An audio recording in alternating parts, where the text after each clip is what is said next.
అత్యంత శక్తివంతమైన ఘట్టాలలో షణ్ముఖోత్పత్తి ఒకటి. ఇది విన్నవాళ్ళు సుబ్రహ్మణ్య లోకాన్నే పొందుతారు అంటారు. అంత శక్తివంతం. ఇది శ్రీరామాయణంలోనే అత్యంత శక్తివంతమైన పరమాద్భుతమైనటువంటి ఘట్టములలో ఒకటి.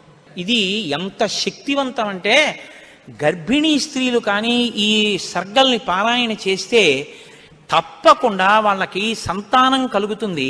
సంతానం ఉత్తమమైన సంతానం కలుగుతుంది. ఎటువంటి సమస్యలు లేకుండా వాళ్ళకి ప్రసవం అవుతుంది.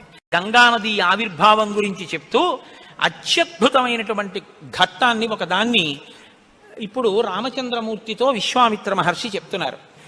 నాయనా రామ, నీకు అంగదేశం గురించి చెప్పాను. మన్మధుడు కాలిపోయాడు. తర్వాత పార్వతీ పరమేశ్వరులకి వివాహమైంది. ఎలా అయింది మరి మన్మధుడు లేకుండా? ప్రారంభమే ఒక గొప్ప విషయం. అందరి మీద బాణాలు వెయ్యాలి అంటే చేతిలో చెరుకు విల్లు 5 పుష్ప బాణాలు పట్టుకుని బాణాలు వేసేటటువంటి మన్మధుడు నేను బాణాలు వేసి అందరిలోనూ కామ ప్రచోదనం చెయ్యగలనన్న అహంకారంతో అదే పుష్ప బాణాల్ని తీసుకెళ్లి పరమశివుడి మీద కూడా వేసి ఆయన మనసు కదిపి పార్వతీదేవి యందు అనురక్తుడయ్యేటట్టు చెయ్యగలననేటటువంటి అహంకార బుద్ధితో ఒక్క బాణాన్ని తీసి ప్రయోగించడానికి సిద్ధపడేటప్పటికే బహిర్ముఖుడైనటువంటి పరమశివుడు కనుతెరిచి చూసి తన మీదే బాణ ప్రయోగానికి సిద్ధపడుతున్న మన్మధుడి మీద ఆగ్రహం చెంది 3వ కన్ను తెరిస్తే భస్మ రాశి అయి మన్మధుడు కింద పడిపోయాడు. కాబట్టి సృష్టి ఆగిపోయి ఉండాలి కదా. ఇప్పుడు మన్మధుడు లేడుగా, మరి అప్పుడు పార్వతీ కళ్యాణం ఎలా అయింది అంటే అమ్మవారు ఏం చేసిందంటే ఏ ఆయుధములను మన్మధుడు పట్టుకుంటాడో వాటిని ఆవిడ పుచ్చుకుంది. 5 పుష్ప బాణాలని చెరుకు విల్లు ఆవిడే పుచ్చుకుంది. కామాక్షి, కంచి కామాక్షి అదే కదండి. ఇప్పుడు ఆవిడ ఇలా పట్టుకుంటే ఇంతటి పరమశివుడు వశుడైపోయాడు. అయిపోయి తాళి కట్టాడు. సంసారంలోకి వచ్చి ఆవిడ పక్కన కూర్చున్నాడు. ఇప్పుడు ఆవిడ శివకామ సుందరి. ఆమె అంత సౌందర్యంతో ఎవరి కోసం కూర్చుంది? మనకి తండ్రిని తెచ్చి కూర్చోబెట్టడానికి. ఆవిడ శివుడికి సౌందర్యం, బాహ్య సౌందర్యం, శివకామ సుందరి. మీకు నాకో అఖిలాండేశ్వరి, జగజ్జనని. ఈ లోకానికంతటికీ తల్లిదండ్రులైన పార్వతీ పరమేశ్వరుల్లో అమ్మ సౌందర్యం పరమశివుడి కొరకు, అమ్మ యొక్క అంత సౌందర్యం అమ్మతనం మన కొరకు. మనకి జగదంబ, జగజ్జనని, ఆయనకి భార్య. కాబట్టి ఇప్పుడు ఆవిడ తన ప్రజ్ఞతో పెళ్లి చేసుకుంది, మన్మధుడి గొప్పతనంతో పెళ్లి చేసుకోలేదు. మన్మధుడికి ఏం చేసింది? శివుణ్ణి తెచ్చి తన భర్తగా కూర్చోబెట్టుకుని, పిచ్చాడా ఇంకెప్పుడు ఆయన మీద వేయకు బాణాలు, ఇగో మిగిలిన వాళ్ళ మీద అంటావా వేయి అని పట్టుకెళ్ళి మళ్ళీ ఆయన చేతిలో పెట్టింది. ఇప్పుడు ఆయన ఏం చేశాడు? శరీరం లేదు కానీ మునులను కూడా మోహపెడుతున్నాడు. ఎందుకు పెట్టగలుగుతున్నాడు? అమ్మ తన కడగంటి చూపుతో ఇలా చూసి వేయి బాణాలు పర్వాలేదు, లోకం మీద వెయ్యింది అంటే అదేమిటండి మన అలా పాడు చేసేయడం ఏమిటండి మీరు అనుకోకండి. అమ్మవారు ఆ శక్తి మన్మధుడికి ఎందుకు ఇచ్చింది అంటే మనం పితృరుణం తీర్చుకోవడానికి. తండ్రి రుణం తీరాలంటే మనం సంతానాన్ని కనాలి, అందుకిచ్చింది. కాబట్టి ఇప్పుడు వివాహమైనటువంటి పార్వతీ పరమేశ్వరులు ఏకాంతంలో విహరిస్తున్నారు. వాళ్ళిద్దరూ అలా క్రీడించడం మొదలుపెట్టి 100 దివ్య సంవత్సరాలు పూర్తయిపోయాయి. వాళ్ళిద్దరూ ఏకాంతంలోంచి బయటికి రాలేదు, వాళ్ళకి బిడ్డ పుట్టలేదు. దేవతలందరూ కలుసుకున్నారు. పార్వతీ పరమేశ్వరులు ఇద్దరూ కనపట్టలేదంటే కొత్తగా పెళ్ళయింది కదా, 100 దివ్య సంవత్సరాల నుంచి విహారం చేస్తున్నారు. ఒక చిత్రమైనటువంటి ఆలోచన వచ్చింది వాళ్ళకి. ఊరే అసలు పార్వతీదేవే శక్తి స్వరూపిణి, పరమశివుడు తేజపుంజం మహానుభావుడు. ఇప్పుడు వాళ్ళిద్దరి యొక్క శుక్రశోణితములు కలిస్తే, తేజస్సులు కలిస్తే ఈ లోకంలోకి ఒక కొత్త ప్రాణి వస్తే అసలు అటువంటి భూతమును అంటే అటువంటి ప్రాణిని మనం చూడడం కుదురుతుందా? అది ఎంత తేజోవంతంగా ఉంటుంది? ఎవరు వహిస్తారు ఆ భూతాన్ని? ఎవరు చూడగలరు ఆ ప్రాణిని? కాబట్టి మనం పరమశివుణ్ణి వెళ్ళి అడుగుదాం, మీరు రతిక్రీడ విరమించి బిడ్డల్ని కనద్దు అని అడుగుదాం అన్నారు. అయితే మీరు నన్ను మాట అడగచ్చు, ఏమండి బుద్ధి ఉందా అసలు ఈ మాట? వాళ్ళు అన్నారనుకోండి, మీరు ఎలా చెప్పారండి అని అడుగుతారు నన్ను. అసలు దేవతలకు ఎందుకండి ఈ వ్యవహారం? వాళ్ళు అలా ఎందుకు అనాలి? అలా అంటే మాత్రం దాన్ని మేము ఎలా అంగీకరించగలం ఈ విషయాన్ని? మీరు కంగారు పడిపోకుండా ఉండండి, నేను తర్వాత చెప్తాను ఎందుకు వస్తుందో. కాబట్టి ఇప్పుడు వాళ్ళందరూ కలిసి ఓ సమావేశం పెట్టుకున్నారు. నిజమే అంటే నిజమే. అందరూ కలిసి కైలాసానికి వెళ్ళారు. బయట నించుని పెద్ద కేకేశారు. ఏమని? ఓ దేవదేవ మహాదేవ, లోకమునకంతటికి రక్షించవలసిన వాడా అని కేకేశారు. వీళ్ళకి ఏం ఉపద్రవం వచ్చిందో అని ఆయన బయటకు వచ్చారు. ఆయన్ని చూడగానే వీళ్ళందరూ నేల మీద పడి నమస్కారం చేశారు. మహానుభావా, నీవు పార్వతీదేవితో కలిసి ఏకాంతంలో దివ్యక్రీడను అనుభవిస్తున్నావు. మీ ఇద్దరికి బిడ్డ పుడితే దుస్సహం, మేము తట్టుకోలేం. అందుకని నీ తేజస్సుని నీ తేజస్సులోకి అణిచేసేయి, ఆమె తేజస్సుని ఆమె తేజస్సులో అణిచివేయమను. మీ ఇద్దరూ ఒకరి పట్ల ఒకరు ఇటువంటి ఆభిముఖ్యం పొందకుండా తపస్సు చేసుకుంటూ కూర్చోండి అన్నారు. ఎంత అక్కర్లేని విషయం అంటే ఇది. అంటే ఆయన అన్నాడు, తండ్రితనం అండి, తప్పకుండా నీకు అలాంటి ఇబ్బంది ఉంటుందంటే నేను ఇటువంటి భూతమును సృష్టించాను, అలాగే వెళ్ళిపోతాను. కానీ ఇప్పటికే చాలా కాలంగా పార్వతీదేవితో నేను క్రీడించి ఉన్న కారణం చేత నా రేతస్థానం నుంచి తేజస్సు కదిలిపోయింది. ఇప్పుడు కదిలిపోయిన తేజస్సు పడిపోతుంది. నేను పార్వతీదేవి యందు వదిలిపెట్టద్దని మీరు అంటున్నారు. మరి నేను నా తేజస్సుని ఎక్కడ విడిచిపెట్టను, ఎవరు భరిస్తారు చెప్పండి అన్నారు. భరించడం అనేటప్పటికీ వాళ్ళు ఎవరు గుర్తొచ్చారో తెలుసా అండి? భూమి గుర్తొచ్చింది. అన్నీ ఆవిడేగా భరిస్తుంది, పాపం ఆవిడే భరించాలి. అందుకని వాళ్ళందరూ కలిసి ముక్తకంఠంతో భూమిని చూపించారు. చూపించి ఈ భూమి భరిస్తుంది, దీని మీద వదిలేసేయండి. భూమి ఏమనాలి? అదేమిటయ్యా, ఆయన భార్య యందు ప్రవేశపెట్టబడవలసినటువంటి శివతేజస్సు నా మీద ఎలా విడిచిపెడతాడు? నేనెలా స్వీకరిస్తాను? భూకాంత, ఆమె స్త్రీ, భూదేవి నాలోకి ఎలా ప్రవేశిస్తుంది? శివవీర్యం దోషం అవుతుంది కదా, నేను పుచ్చుకోననాలి. ఆవిడ సంతోషించింది. శివవీర్యం నాలో ప్రవేశించడం అంటే అదృష్టం కదా అనుకుని తప్పకుండా పుచ్చుకుంటానని అనేటప్పటికీ పరమశివుడు ఏం చేశాడంటే ఆయన తేజస్సుని భూమి మీద వదిలిపెట్టేశాడు. అది ఉత్తర క్షణం భూమి అంతటా పాకేసింది. పాకేసి పర్వతాల్లో, నదుల్లో, సముద్రాల్లో, చెట్లలో పరివ్యాప్తమైతే ఆ తేజస్సు యొక్క స్థితిని భూమి తట్టుకోలేకపోయింది. తట్టుకోలేక పెద్ద పెద్ద కేకలేసింది ఆవిడ. నా ఒళ్ళు మండిపోతోంది, దగ్ధమైపోతోంది నా శరీరం అంతా, శివవీర్యాన్ని నేను భరించలేకపోతున్నాను, దాని శక్తి నేను తట్టుకోలేకపోతున్నాను, కాబట్టి నేను విడిచిపెట్టేస్తాను, నాలోకి వచ్చిన వీర్యాన్ని దేనిలోకి విడిచిపెట్టను అని అడిగింది ఆవిడ. ఇప్పుడు దేవతలందరూ ఒకరి మొహాల్లో ఒకళ్ళు చూసుకుని అన్నారు, ఒళ్ళు మండిపోతోంది తట్టుకోలేనన్నావు కాబట్టి ఎవడు మండిస్తాడో వాడిలో వదిలేయన్నారు. అంటే అగ్నిహోత్రుల్లో వదిలేయమన్నారు. అంటే ఇప్పుడు ఆవిడేం చేసింది? తనలో పడినటువంటి శివవీర్యాన్ని అగ్నిహోత్రుల్లోకి వదిలిపెట్టేసింది. ఇదంతా రెప్పపాటు కాలంలో జరిగిపోయింది. పెద్ద పెద్ద అరుపులు, కేకలు, ప్రార్థనలు, హడావిడి. బయటికి వెళ్ళిన శివుడు లోపలికి రాలేదు. అమ్మవారికి అనుమానం వచ్చింది, ఏం జరిగింది అని. పార్వతీదేవి బయటికి వచ్చింది. బయటికి వచ్చి ఏం జరిగిందని అడిగింది. మేమందరం ఇలా ప్రార్థన చేశామమ్మా, మీ ఆయన తేజస్సు భూమిలోకి విడిచిపెట్టాడు, భూమి తట్టుకోలేక అగ్నిలోకి విడిచిపెట్టింది అంది. మీ ఇద్దరికీ సంతానం కలగకుండా తపస్సు చేసుకోమని కోరిక కోరామమ్మా అన్నారు. ఆవిడంది, ఏ ఆడదైనా అమ్మ కావద్దంటే ఒప్పుకుంటుందండి? ఎర్రబడిన కళ్ళతో అమ్మవారంది, అక్కరలేని విషయంలో జోక్యం చేసుకున్నారు.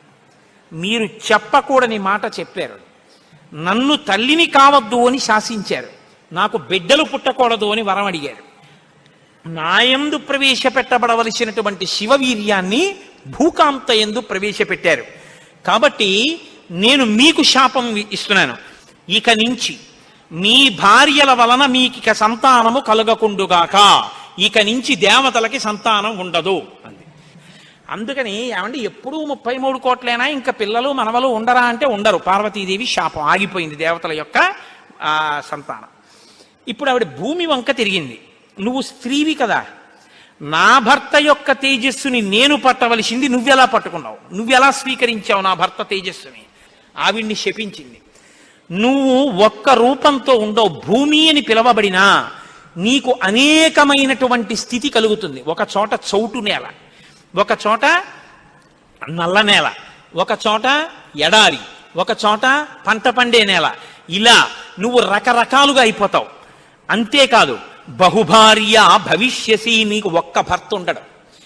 నీ భర్త కానివాడి వీర్యం నువ్వు పుచ్చుకున్నావుగా, నీకు ఇంకా ఎంతమంది భర్తలో లెక్కుండరు. అందుకే రాజ్యాన్ని పాలించిన వాడందరూ భూమిపతులే. ఎంతమంది ఆవిడికి భర్తలు లెక్కలేదు. కారణం ఏమిటంటే పార్వతీదేవి శాపం. ఏ ఆడదైనా కోరుకునేది ఏమిటంటే భర్త వలన కొడుకుని కనాలి, ఆ కొడుకు పేరు ప్రఖ్యాతులు తేవాలి, తల్లి సంతోషించేటట్టు ప్రవర్తించాలని కోరుకుంటాడు. ఏ తల్లి ఈ లోకంలో ఏ ఒక్కటి సహించదో అది నీ యందు నిజమగుగాక. ఏ తల్లి అయినా ఏది సహించలేదు, ఎంత తప్పైనా సహిస్తుంది. కానీ అమ్మ వంక ఆడదాన్ని చూసినట్టు చూశాడు అనుకోండి కొడుకు, అమ్మ మాత్రం ఒక్కనాటికి క్షమించదు. ఇంకా అమ్మలో ఆడతనాన్ని చూడకూడదు. ఇంకంతకన్నా పవిత్రంగా మాట్లాడడం కష్టం, ఇంకంతకన్నా నేను దిగి మాట్లాడను. కాబట్టి అమ్మతనాన్నే చూడాలంతే కొడుకు. కానీ నీ విషయంలో ఏమవుతుందో తెలుసా, నీ కొడుకులందరూ నీకు భర్తలవుతారు. అందుకే భూమిపతి పతే, ఆయన తర్వాత ఆయన కొడుకు, ఆయన భూమిపతి. ఎంత దారుణం అండి అది. ఒక ఆయన పరిపాలిస్తున్నాడు, ఆయన భూమిపతి, ఆయనకి కొడుకు పుట్టాడు. ఇప్పుడు భూమికి ఆయన ఏమవ్వాలి? కొడుకు. ఆ భూమిపతి వెళ్ళిపోయాడు, ఇప్పుడు ఈయనేమవుతాడు? ఈయన భూమిపతే, తన కొడుకు తనకి భర్త. ఇంతకన్నా దారుణమే ఉంది? ఇది పార్వతీదేవి శాపం. నాకు బిడ్డలు కలగకుండా చేశారు కాబట్టి మీరు ఈ శాపం అనుభవించండి అని వాళ్ళు లోపలికి వెళ్ళిపోయారు. ఇప్పుడు వీళ్ళందరూ ఇలా వేళ్ళు విరిచారు. ఒరే, అక్కర్లేని విషయంలో జోక్యం చేసుకున్నాను రా, ఎవడ్రా ఈ మాట చెప్పింది అసలు అన్నారు. వాడు ఉంటాడేమిటి ఇంక అక్కడ. ఇప్పుడు అందరూ భారంగా తలకాయలు ఉంచుకుని ఇళ్ళకెడితే వీళ్ళ శిఖలు ఎవరు పట్టుకుంటారు? ఒరే, ఎందుకు వెళ్ళావురా నువ్వు, నీ వల్ల నాకు ఇంకా బిడ్డలు కలగరని వాళ్ళు పట్టుకుంటారు. కాబట్టి ఇప్పుడు వాళ్ళందరూ ఇళ్ళకెళ్ళారు. హిమాలయ పర్వత ప్రాంతంలో పార్వతీ సహితుడై పరమశివుడు మాత్రం హాయిగా కూర్చుని తపస్సు చేసుకుంటున్నాడు. ఇంకా వాళ్ళిద్దరికీ బిడ్డలు పుట్టకూడదు అన్నారుగా, అందులో ఆయన వెళ్ళి తపస్సు మొదలెట్టాడు. గొడవ ఎక్కడొచ్చింది? ఇక్కడతో ఏమైపోలేదు గొడవ. తారకాసురుడని వాడు బయలుదేరాడు. వాడికి తెలిసే విషయం, ఇక పార్వతీ పరమేశ్వరులకి బిడ్డలు పుట్టరని, దేవతలకి బిడ్డలు పుట్టరని తెలుసు వాడికి. వాడు బ్రహ్మగారి గురించి తపస్సు, వాడు చాలా తెలివైనవాడు. వాడు నాకు చావుద్దన్నాడు, అది కుదరదన్నాడు ఆయన. అయితే పార్వతీ పరమేశ్వరులకు కొడుకు పుడితే వాళ్ళ చేతిలో చచ్చిపోతానన్నాడు. బ్రహ్మగారు ఏమంటారు? తథాస్తు అన్నారు. ఇంకా వాళ్ళకి పుట్టరు, నేను చావను, అది వాడి ధైర్యం. ఇప్పుడు వాడు ఎవరిని కొట్టడం మొదలెట్టాడు? దేవతల్ని. ఇప్పుడు వాళ్ళేం చెయ్యాలి? ఇప్పుడు వీళ్ళందరూ ఎక్కడికి వెళ్ళి అడిగారు, మీకు బిడ్డలు కలగకూడదు, మీ ఇద్దరు తపస్సు చేసుకోండి అని. వీళ్ళే అడిగారు పార్వతీ పరమేశ్వరుని. వాళ్ళిద్దరూ తపస్సుకి వెళ్ళిపోయారు. ఇప్పుడు వెళ్ళి మీ ఇద్దరు బిడ్డలు కనండి అన్నారు అనుకోండి, ఇంకేమైనా ఉందా? వద్దన్నావు, అన్ని శాపాలు ఇచ్చేసింది ఆవిడ. అంటే మీరు బాగా గమనించండి, ఏదైనా ఆడది భరిస్తుంది, కానీ ఆడదాని అమ్మతనానికి, ఆడదాని భర్తృత్వాన్ని పంచుకోవడానికి ఇంకో ఆడదొస్తే మాత్రం ఈ లోకంలో సహించడం అన్నది ఉండదు. అది ఈ జాతి క్షమించలేదు. ఇది రామాయణం యొక్క తీర్పు. కాబట్టి ఇప్పుడు వీళ్ళు వెళ్ళి అడగలేరు పార్వతీ పరమేశ్వరుని. కొడుకు పుడితే తప్ప వీళ్ళకి బతుకులేదు. ఎందుకని? వీళ్ళని చాలా బాధ పెట్టేస్తున్నాడు తారకాసురుడు. కాబట్టి ఇప్పుడు ఏం చెయ్యాలో అర్థం కాక పార్వతీ పరమేశ్వరులను అడగలేక చతుర్ముఖ బ్రహ్మగారి దగ్గరికి వెళ్ళారు. వెళ్ళి, అయ్యా ఎలాగండి, పార్వతీ పరమేశ్వరులకు కొడుకు పుడితే తప్ప మేము రక్షింపబడం, ఇప్పుడు పుట్టే మార్గం ఏమైనా ఉందా అని అడిగారు. అడిగితే ఆయన అన్నారు, ఒరే, పార్వతీ పరమేశ్వరులకి ఇంక పిల్లాడు పుట్టడం అనేటటువంటి విషయాన్ని మీరు నేను ఇక వెళ్ళి అడగడం అన్న విషయం మర్చిపోండి. పోనీ మన దగ్గర శివుని యొక్క తేజస్సు ఉంది ఇంకాను. అగ్నిహోత్రుడు పుచ్చుకుని ఉంచాడుగా, అగ్నిహోత్రుల్లో ఉందిగా. అంటే యాపిల్ పండు ఫ్రిడ్జ్లో పెట్టుకున్నట్టు అగ్నిహోత్రుడి దగ్గర ఉంది అది. పోనీ దాన్ని తెచ్చి ఎవరిలోకైనా నిక్షేపిద్దామంటే మీ భార్యలు ఎవ్వరికీ పిల్లలు పుట్టరు, ఆవిడ శాపం ఉందిగా. పైగా ఆ శివవీర్యాన్ని భూకాంత పుచ్చుకుందనేగా అన్ని శాపాలు ఇచ్చింది. ఇప్పుడు దాన్ని తీసుకెళ్ళి ఇంకోళ్ళు ఎవరికన్నా ఇస్తామంటే ఎవరు మాత్రం పుచ్చుకుంటారు? ఏ ఆడది పుచ్చుకుంటుంది? పుచ్చుకుంటే కదా పిల్లలు పుట్టడం. పార్వతీదేవిని వెళ్ళి అడగలేము, పోనీ శివవీర్యం ఉందని ఇంకో స్త్రీలో ప్రవేశపెట్టలేము. ఎలా ఆలోచించి, ఆయన తక్కువడండి చతుర్ముఖ బ్రహ్మగారు అంటే. నేను అందుకే బ్రహ్మ నన్ను బ్రహ్మగారు అంటుంటాను. ఆయన సలహా లేకపోతే లోకం లేదు, మన ఉపన్యాసమే లేదు. ఆయన అన్నారు, హిమవత్ పర్వతం ఉందే, హిమవంతుడు, ఆయనకి ఇద్దరు బిడ్డలు ఉన్నారు. పెద్దమ్మాయి పేరు గంగ, రెండో అమ్మాయి పార్వతి. పెద్దమ్మాయి దేవతా స్త్రీలలోకి రాదు, ఆ అమ్మాయి స్వర్గలోకంలో ప్రవహిస్తోంది. ఇప్పుడు తనకి బిడ్డలు పుట్టలేదన్న బాధ ఎప్పుడు పోతుందంటే, తన భర్త యొక్క వీర్యం తన అక్కగారిలోకి ప్రవేశించి బిడ్డ పుడితే తన అక్క కొడుకు తన కొడుకేగా. అందుకని కొంచెం మనసు కుదుటపరచుకుని పోన్లే బిడ్డ పుట్టాడని సంతోషిస్తుంది.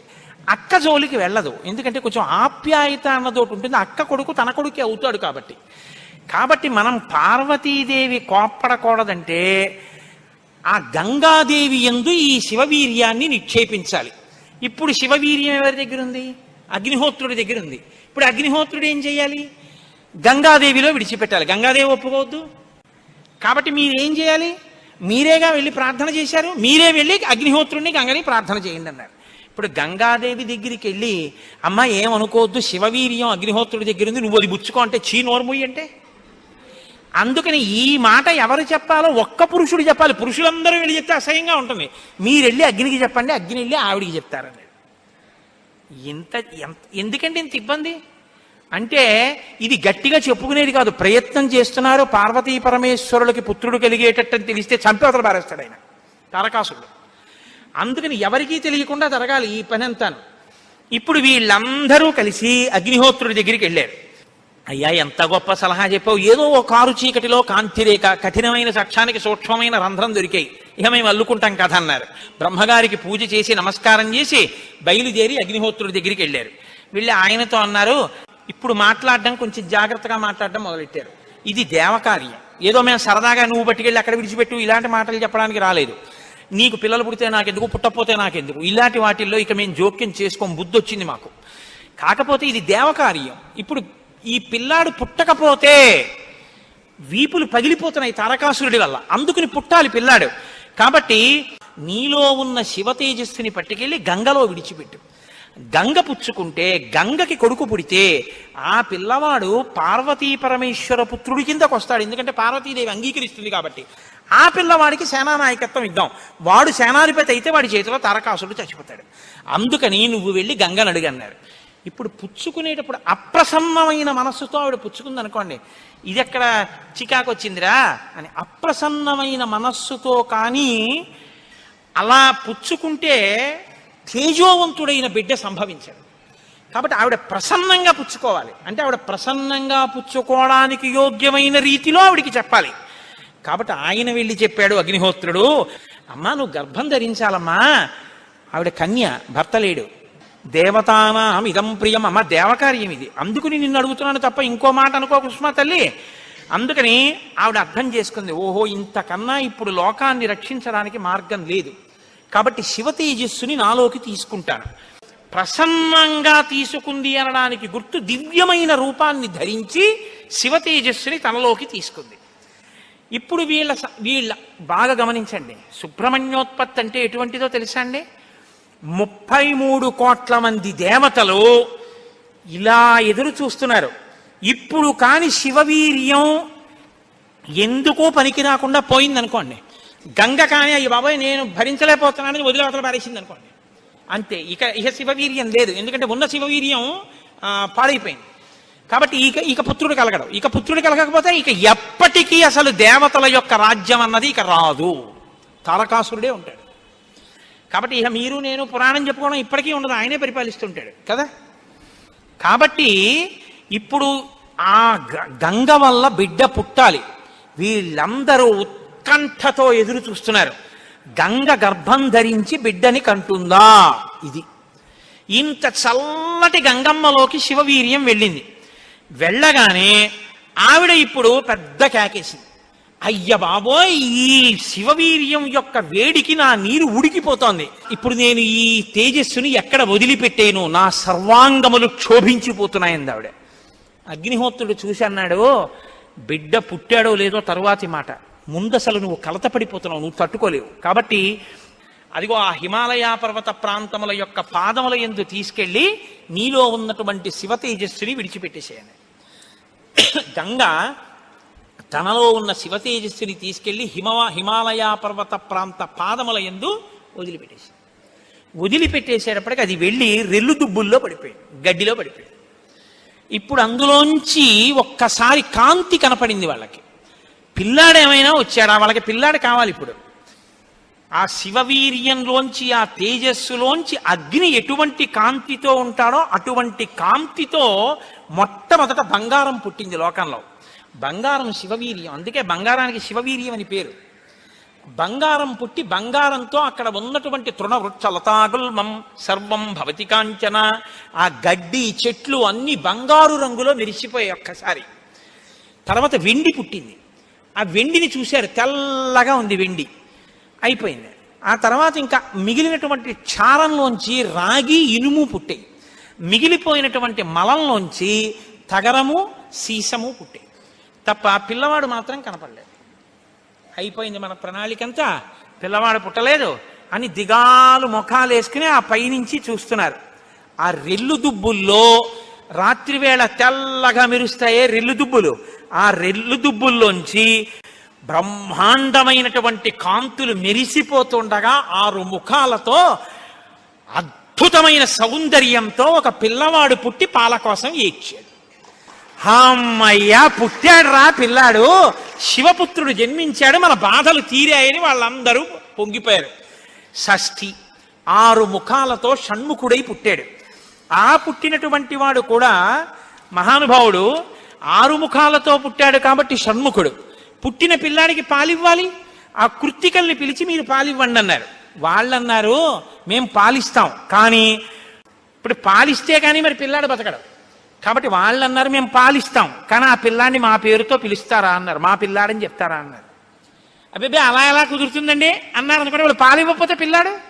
అందుకని వీళ్ళు వెంటనే దేవతలందరూ అన్నారు తతస్తు దేవత సర్వ కార్తికేయ ఇతి బ్రువన్, కార్తికేయుడు అన్నాం కదా, ఇవ్వండి పాలన్నారు.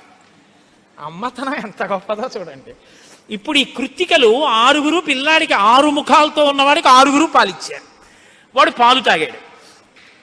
పుత్రస్త్రైలోక్య విఖ్యాతో భవిష్యతి న సంశయ. కార్తికేయుడని మేం పిలవడం కాదు, 3 లోకాల్లో పిలుస్తారు ఈ పిల్లాన్ని, సరేనా అన్నారు దేవతలు. అప్పుడు వాళ్ళు పాలిచ్చారు. కాబట్టి కార్తికేయుడు. అగ్నిలో శివవీర్యం చాలా కాలం నిలవ ఉంచబడి అగ్నిహోత్రుడు గంగలో ప్రవేశపెట్టాడు కాబట్టి పావకి. శరవణములు అంటే రెల్లు దుబ్బుల్లోంచి పుట్టాడు కాబట్టి శరవణ భవ. ఎప్పుడు శుద్ధమైనటువంటి బ్రహ్మజ్ఞ జ్ఞానంతో ఉంటాడు కాబట్టి సుబ్రహ్మణ్యం. తల్లి కడుపులోంచి స్ఖలనమై పుట్టాడు కాబట్టి స్కందుడు. ఆయన ఉత్పత్తి చేతనే ఇన్ని పేర్లతో వచ్చాడు. ఏమంటే మీరు ఇంత గొప్పగా ఏదో పాపం నోరు కొట్టుకు చెప్పారు, కానీ మాకు అసలు అనుమానం మాత్రం అలా ఉండిపోయింది, మీరు మంగళం చెప్దాం అనుకుంటున్నారేమో.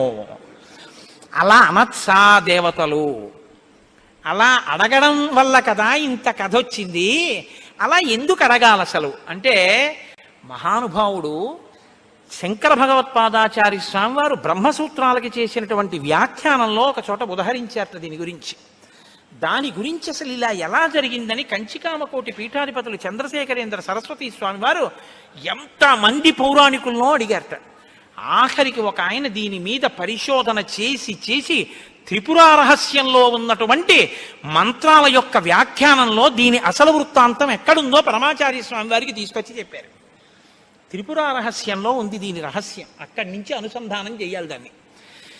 సనత్కుమారుడు అని ఒక ఆయన బ్రహ్మమానసపుత్రుడు, ఆయన పుట్టుక చేత మహాజ్ఞాని.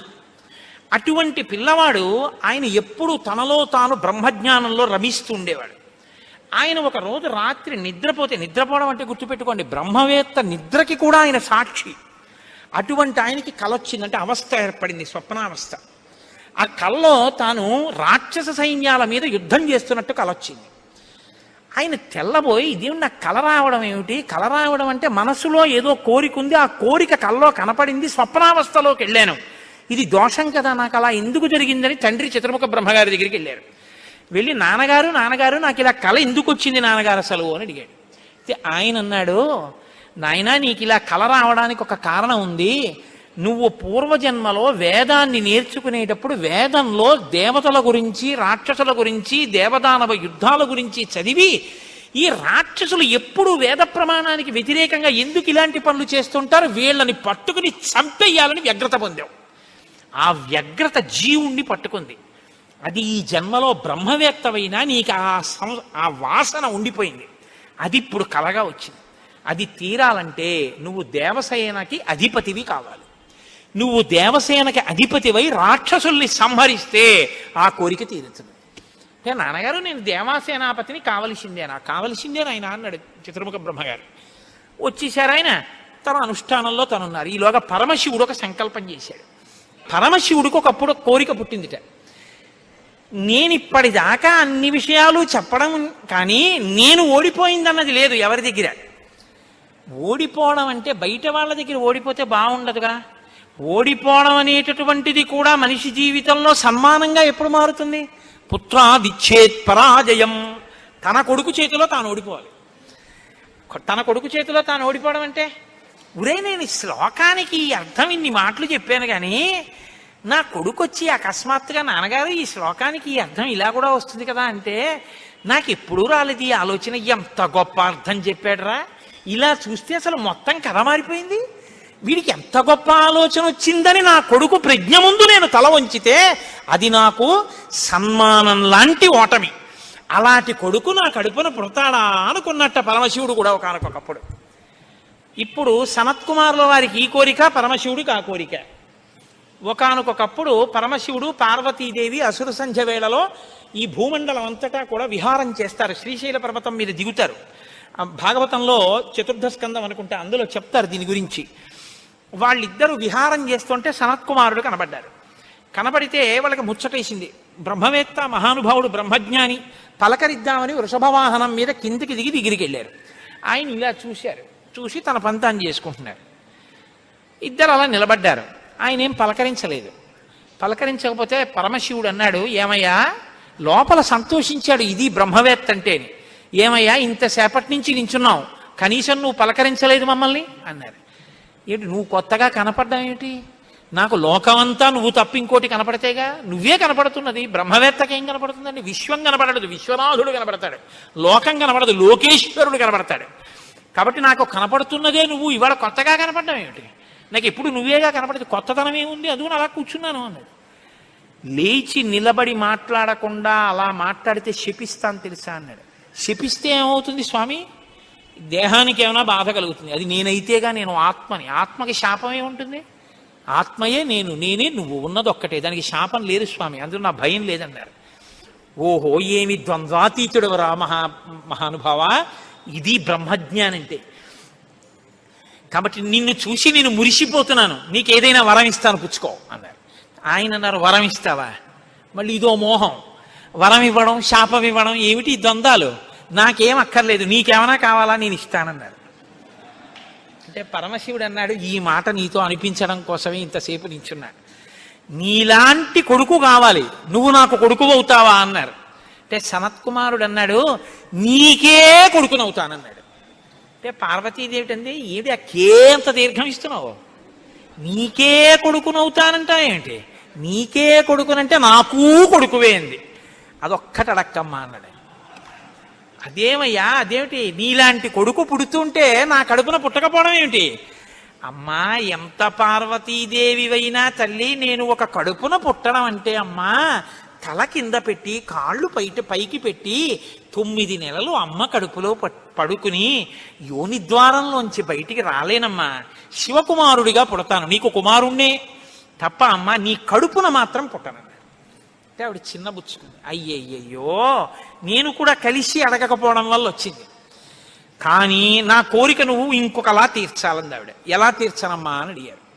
నేను ఒకానొకప్పుడు పరమశివుడు భస్మాసురుడు పరమశివుడి గురించి తపస్సు చేసి వరములు పొందాడు. నేను ఎవరి తల మీద చెయ్యి పెడితే ఆయన భస్మం అయిపోవాలని.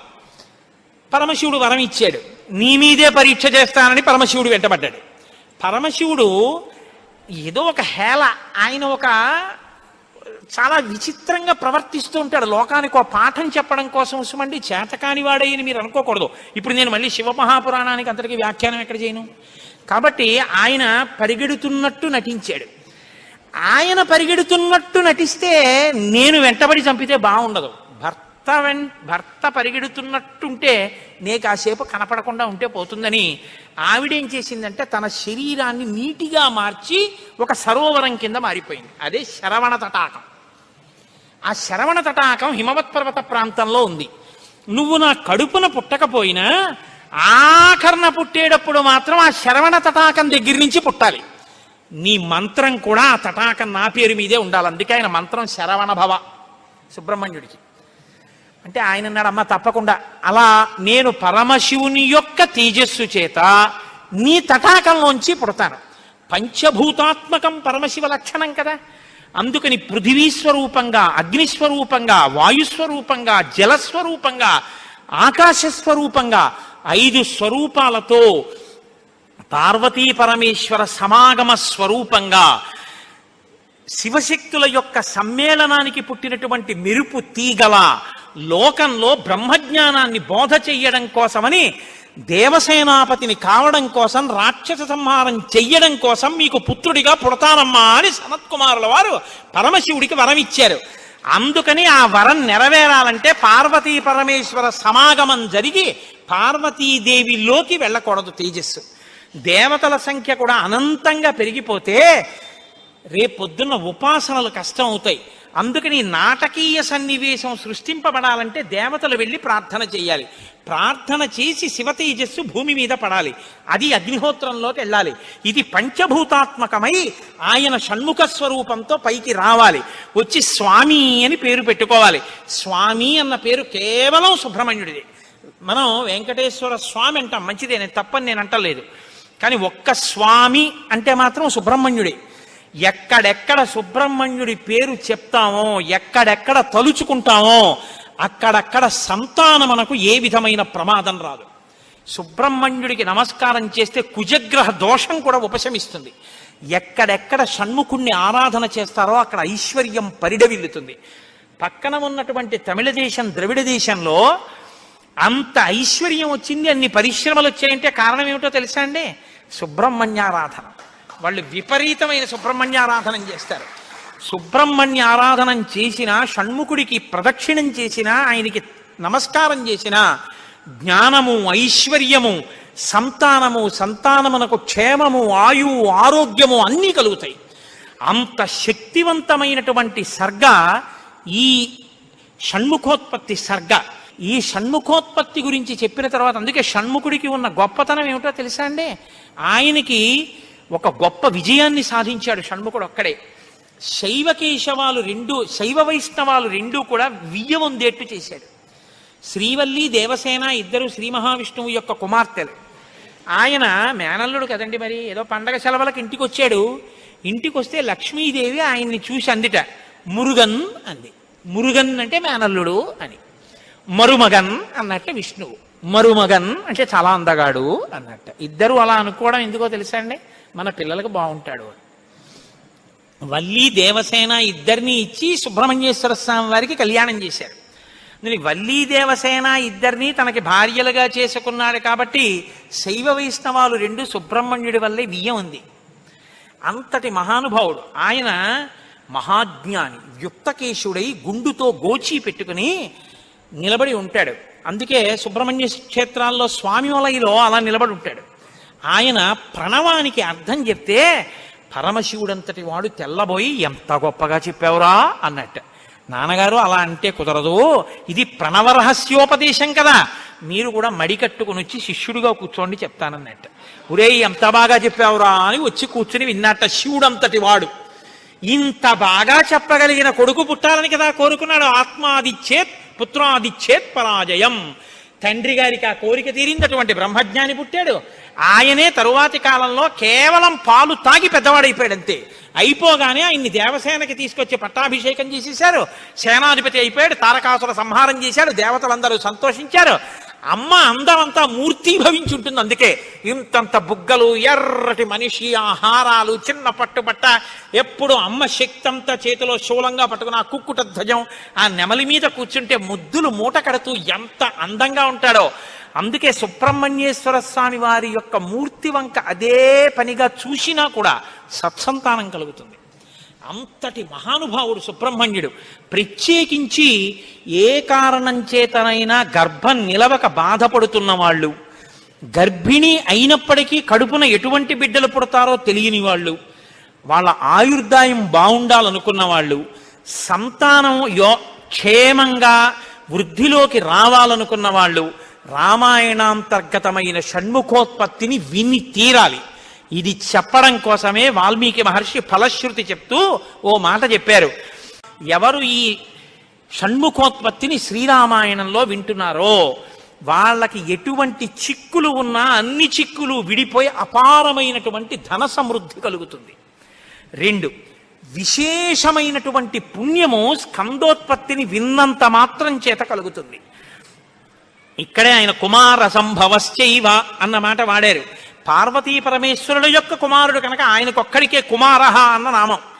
ఎవరు భక్తి శ్రద్ధలతో రామాయణాంతర్గతమైనటువంటి ఈ షణ్ముఖోత్పత్తిని చేతులు కైమోర్చి సుబ్రహ్మణ్యుడికి నమస్కరించి వింటున్నారో అటువంటి వారందరికీ కూడా ఆయుష్మాన్, వాళ్ళకి ఏదైనా అపమృత్యు దోషం జాతకంలో ఉంటే ఆ దోషము ఉపశమించి ఆయుర్దాయం కలుగుతుంది. వాళ్ళ కొడుకులు మనవలు అందరూ క్షేమంగా ఉంటారు. ఏవైనా దుర్గుణములు అలవడవలసినవి ఉంటే అవి పోయి వాళ్ళు వృద్ధిలోకి వచ్చి వంశానికి గొప్ప కీర్తి తీసుకొస్తారు. ఆయుష్మాన్ పుత్ర పౌత్రైశ్చ, ఎవరు రామాయణం సంపూర్ణ రామాయణం చెప్పించుకుని వినేటప్పుడు పరమ భక్తితో దేవాలయ ప్రాంగణంలోనో ఎక్కడో కూర్చుని ఈ స్కందోత్పత్తిని నమస్కారం చేస్తూ విన్నారో వాళ్ళు శరీరం పడిపోయిన తరువాత సుబ్రహ్మణ్య లోకాన్ని పొందుతారు అని వాల్మీకి మహర్షి సత్యం తప్ప ఆయన నోటి వెంట రాదని బ్రహ్మగారి వరం. ఆయన ఎప్పుడూ ఫలశ్రుతి చెప్పరు, ఇక్కడ చెప్పారు. అంత గొప్పది షణ్ముఖోత్పత్తి. దీనివల్ల ఉపయోగం పొందిన వాళ్ళు కన్నుల నీరు పెట్టుకుని సంతోషంతో చెప్తారు యథార్థం నిజమేనని. మీకు నేను ఒక రహస్యం చెప్తాను, నేను ఆశ్చర్యపోయాను. తూర్పుగోదావరి జిల్లాలో మల్లవరం అని ఒక క్షేత్రం ఉంది. అక్కడ సుబ్రహ్మణ్యుడు, ప్రత్యక్ష సుబ్రహ్మణ్యుడు, ఇంతలా పాము కోనేటిలో స్నానం చేసి శివలింగాన్ని చుట్టుకుని ఉంటుంది. అది పిల్లలు పుట్టని వాళ్ళు వెళ్ళి నమస్కారం చేస్తే పిల్లలు పుట్టారు. డాక్టర్లు పిల్లలు పుట్టరని సర్టిఫై చేసిన వాళ్ళకి పుట్టారు. ముఖ్యమంత్రులు కూడా వెళ్ళారు పీఠాధిపతులు అక్కడికి.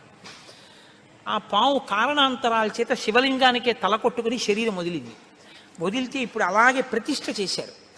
అక్కడ నేను ఆశ్చర్యపోయింది ఏమిటంటే, నాకు ఆ దేవస్థానం ధర్మకర్త ఒక ఆయన వచ్చి ఒకసారి ఓ మాట చెప్పారు. బిడ్డలు పుట్టరు అని డాక్టర్లు చెప్పేసినటువంటి వాళ్ళు సుబ్రహ్మణ్య షష్ఠి నాడు ఈ దేవాలయం వెనకాల పడుకుంటారు, వచ్చి బోర్లా పడుకుంటారు ఆడవాళ్ళు. వాళ్ళకి కునుకు పడుతుంది, కునుకు పడ్డాక లేపేస్తాం. ఆ మరుసటి సంవత్సరం వాళ్ళు పసిపిల్లల్ని పట్టుకుని వస్తారండి అని చెప్పారు. నాకు అపనమ్మకం కాదు, చూడాలనిపించింది. కాకినాడ నుంచి చాలా మందిని కలిసి సుబ్రహ్మణ్య భుజంగ స్తోత్రం చేశారు శంకర భగవత్పాదులు. సుబ్రహ్మణ్య షష్ఠి నాడు ఆ దేవాలయంలో చదువుదామని అందరం కలిసి వెళ్ళాం. ఆ రోజు వాళ్ళు నా ప్రసంగం కూడా అక్కడ ఏర్పాటు చేశారు. మీరు నమ్మరు, నేను తెల్లబోయానండి. ఎంతంత సంపన్న కుటుంబాల వాళ్ళు బిడ్డలు పుట్టరు అని బెంగ పెట్టుకున్న తల్లులు చంటి పిల్లలతో ఎంతో సంతోషంగా వచ్చి ఆయనకి నమస్కారం చేసుకుని, అబద్ధం కాదు, నేను ఎంతో మందిని అక్కడ అడిగాను, ఏమమ్మా మీకు ఈయన వలనే కలిగిందా సంతానం అని. ఖచ్చితంగా మేము ఆయన వలనే ఈ అనుగ్రహాన్ని పొందామని ఆ అదృష్టాన్ని పొందారు. మహానుభావుడు సుబ్రహ్మణ్యుడంటే. ఆయనకి నమస్కారం చేస్తే ఎంత స్థితినైనా ఇస్తాడు. ఇది సత్యం, సత్యం పునఃసత్యం. ఇది ఆ శక్తి కలిగి ఉంది, అది నా నమ్మకం. కాబట్టి మీరు స్వామికి నమస్కారం చేయండి. సర్వం శ్రీ ఉమామహేశ్వర పరబ్రహ్మార్పణమస్తు. స్వస్తి.